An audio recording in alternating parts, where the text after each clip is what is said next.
Gastog, tumatay pa to. Lang. Wala na.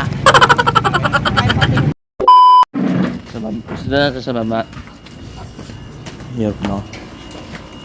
Magba-vaccinated kami na yun. Kasi yan eh. Yung barangay namin naghihintay na. Mag-vaccine sa mga aso tsaka mga pusa.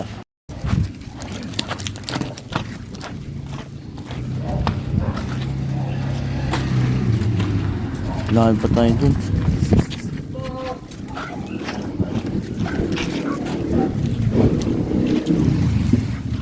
Ano nga ba? Ano ba sinasabi? Dun. Tumagin mo kasi siya. Ayaw ba tayo mga ano eh. Huwag ka mo lang tumikit dun sa may aso, EJ, ha? Hindi! Huwag mo hilahin na ano.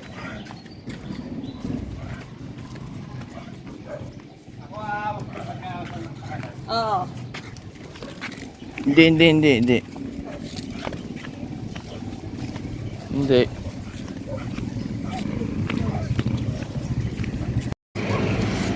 Gastog, tumatay pa to.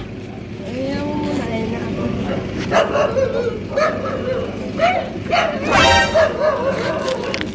Ay!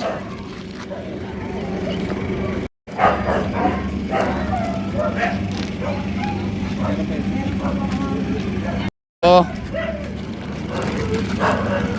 Bob!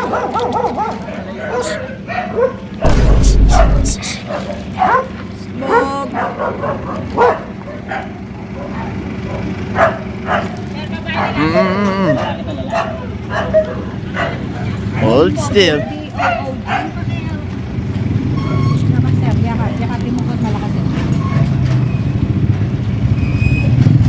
Wala lang, still lang. Get some help. Wala na. Oh.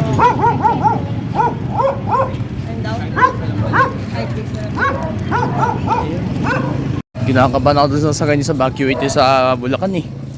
Mag-vaccine ng mga aso at mga pusa. Kinakabahan to sa isa na to eh.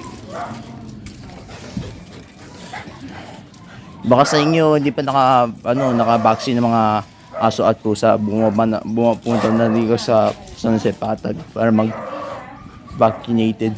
5 days naka-injection tong isa na to eh. Hey, 5 days sila bawal maligo. 5 days hindi maliligo. Huwag ka na tumahay dyan! Guys, dito po dito sa vaccinated dito sa Bulacan, sa Patang natin. Ang sabi daw yung aso ninyo at pusa ninyo ay nabaka-vaccine sa doktor. Sabi daw huwag kayong paliguan yung aso ninyo at saka pusa ninyo kasi bawal yung kasi naka-vaccinated sila eh. 5 days hindi mo silang papaliguan. So ito yung papel nila natin guys. Ito yung papel ni Bella. Kita niyo po guys, ayun po. So tapos ito po yung vaccinated ni Bug. Yan po, may pangalan po.